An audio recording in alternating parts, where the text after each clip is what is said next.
Hi കൂട്ടുകാരെ, ഞാൻ ഇന്ന് വായനാ ദിനവുമായി ബന്ധപ്പെട്ട് കുറച്ച് ചോദ്യങ്ങളും അതിൻ്റെ ഉത്തരങ്ങളുമായിട്ടാണ് വന്നിരിക്കുന്നത്.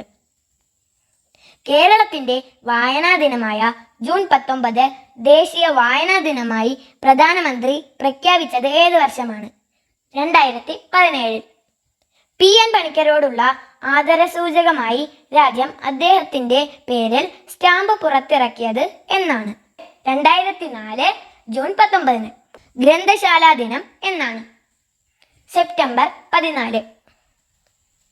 2020 ഒക്ടോബർ 15 അന്തരിച്ച പ്രശസ്ത മലയാള കവി അക്കിത്തം.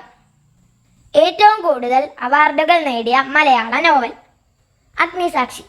ഇവനെ കൂടി എന്ന സച്ചിദാനന്ദന്റെ കവിത ആരെക്കുറിച്ചാണ്? വൈലോപ്പിള്ളിയെക്കുറിച്ച്. ഗാന്ധിജിയുടെ മരണത്തിൽ മനം നൊന്ത് വള്ളത്തോൾ രചിച്ച കാവ്യം ബാപ്പുജി. മലയാളത്തിലെ ആദ്യ രാഷ്ട്രീയ നാടകം ഏതാണ്? പാട്ടബാക്കി. ഇന്ത്യയിലെ ആദ്യ പുസ്തക ഗ്രാമം ഭീലാർ, മഹാരാഷ്ട്ര. കേരളത്തിലെ ആദ്യത്തെയും ഇന്ത്യയിലെ രണ്ടാമത്തെയുമായ പുസ്തക ഗ്രാമം പെരുങ്കുളം, കൊല്ലം. പ്രിയപ്പെട്ടവരെ, തിരിച്ചു വരാൻ വേണ്ടി യാത്ര ആരംഭിക്കുന്നു എന്ന വരികളോടെ അവസാനിക്കുന്ന പ്രമുഖ മലയാള നോവൽ അസുരവിത്ത്. എഴുതിയത് MD വാസുദേവൻ നായർ. മലയാളത്തിലെ ഏറ്റവും വലിയ രണ്ടാമത്തെ നോവൽ കയർ. കേരള സാഹിത്യ അക്കാദമിയുടെ ആസ്ഥാനം തൃശൂർ. കേരള സർക്കാർ നൽകുന്ന ഏറ്റവും ഉന്നതമായ സാഹിത്യ പുരസ്കാരം എഴുത്തച്ഛൻ പുരസ്കാരം. കാവ് തീണ്ടല്ലേ എന്ന ഉപന്യാസ സമാഹാരം ഈയിടെ അന്തരിച്ച പ്രശസ്ത കവയിത്രിയുടേതാണ്. ആരാണ് അവർ? സുഗതകുമാരി. മീനച്ചിലാറിന്റെ തീരം കഥാ പശ്ചാത്തലമായ ഒരു കൃതിക്ക് ബുക്കർ പ്രൈസ് ലഭിച്ചിട്ടുണ്ട്. ഏതാണ് ആ കൃതി? അരുന്ധതി റോയുടെ ഗോഡ് ഓഫ് സ്മാൾ തിങ്സ്.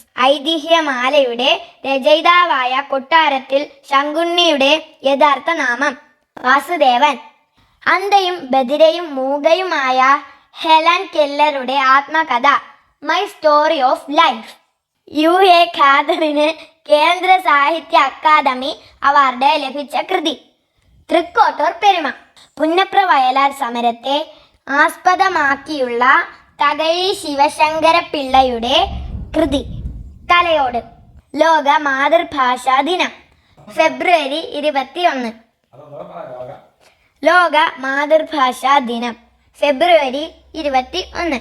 സേതുവും പുനത്തിൽ കുഞ്ഞബ്ദുള്ളയും കൂടി ചേർന്നെഴുതിയ കൃതി നവഗ്രഹങ്ങളുടെ തടവറ.